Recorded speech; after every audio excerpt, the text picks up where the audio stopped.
Hi there. It's that time again. Thought of the day.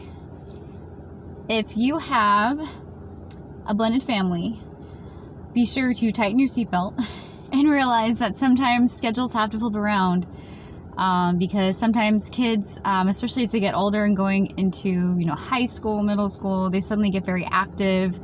And you have to make sure that you want to stay organized, especially with the other parent involved, so that you kind of stay on the same page as to when events are going on. If you're planning visitation, that way, like, you're not planning a weekend where you only get to see one of the two kids, etc. That's kind of something that we're actually dealing with right now. Our kids actually live 4 hours from us, and so we try to make sure that if we're spending time, because it takes a while to pick them up and drop them off, we try to make sure that if we're going to see them, we can see them at the same time. But of course, that's not always how life works out. Lately we've been only getting our youngest, who's going into high school this fall. Oh my goodness, she's getting so big.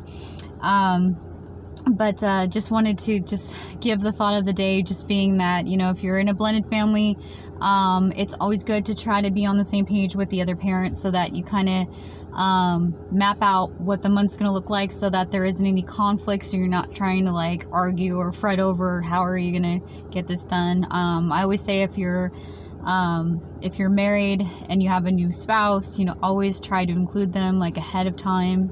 It's something that I don't think everybody expects, but because usually people would just say, oh well, it's between the mom and the dad when the scheduling goes. But I think it's considerate if you're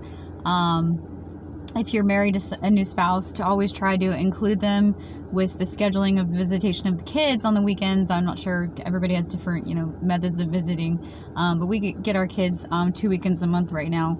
But I would just say, if you can, try to include your new spouse on the schedule. That way it's not like you made all these plans with the ex, and that you're getting just like you're getting the information as an afterthought. It's something that I didn't expect or anything, but it's just a consideration that my husband has always done from the beginning. Ever since we got married, he'd always say, okay, let's look at the month and what weekends work for us having the kids and so forth. And that's been working out really well. I'm just really blessed that he was nice enough to include me in the planning process of seeing the kids, because it just makes things go way smoother. Also, just know that especially when the kids get a little older, things get a little hard, it gets a little hectic.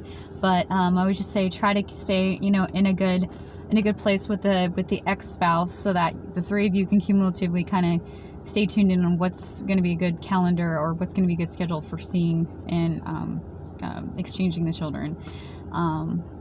So anyway, just a thought of the day. But yeah, just saying, if you're going to be a step parent, just sit in, tighten your seatbelt, because it's an interesting ride. And again, just try to stay organized as best as you can. That's my advice. So just my thought of the day. All right. Subscribe, smash that subscribe button, I guess is what the saying is. Take care and have a great weekend.